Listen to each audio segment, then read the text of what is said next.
อย่าไปสนใจกับคำเว้าคำว่าของคนเฮ็ดถึกใจได้ผลประโยชน์นำเขาก็ย่องว่าเฮาดีบ่มีผลประโยชน์ต่อเขาก็เว้าพื้นเฮาสิ่งสำคัญเฮาควรโฟกัสชีวิตเฮาเองตั้งใจเฮ็ดเวียกเฮ็ดงานหาเงินหาค่ำสร้างพื้นฐานตัวเองให้มันดีไทบ้านไทเมืองอยากเว้าอยากว่าก็ปล่อยเขาเว้าไปคนคนเดียวสิให้เฮ็ดถึกใจคนทั้งโลกมันก็บ่ได้ดอกทุกคนฮักคนที่เขาฮักเฮาแค่คนที่เขาแค่เฮามันบ่มีไผดอกนอกจากพ่อแม่เฮาที่ว่าจะจกเงินให้ใส่ฟรีๆโดยที่บ่หวังผลตอบแทนใดๆมีแต่ได้ดีกว่ากับอิสาผ่านท่ามากก็ซ้ำเติมขอยเลยเลือกที่จะบ่สนใจแล้วก็เลือกมาอยู่ปุ๊ๆหมู่ๆคนเดียวอยู่กับครอบกับครัวอยู่กับคนที่เฮาฮักเบิ่งแย่งดูแลพ่อแม่ก่อนที่จะบ่มีโอกาสได้ดูแลพ่อแม่ก็แฮงนับมือเฒ่าขึ้นไปเรื่อยๆคันเฮาบ่เริ่มเฮ็ดเริ่มสร้างตอนนี้แล้วสิเอาเวลาได้ไปเฮ็ดไปสร้าง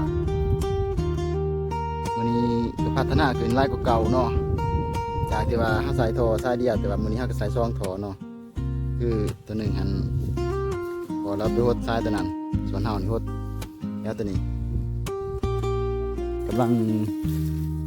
จ่อดอกกำลังสิแตกเหยาะเนาะทุกคนเนาะ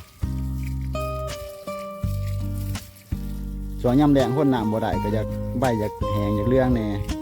นี่เป็นยามแรงเนาะทุกคนมันสิแตกเหยอดสาแน่แต่ว่าใบมันสิเรื่องแน่เพราะว่ามันขาดน้ำเนาะส่วนยามแรงเฮาพ่นน้ำบ่ได้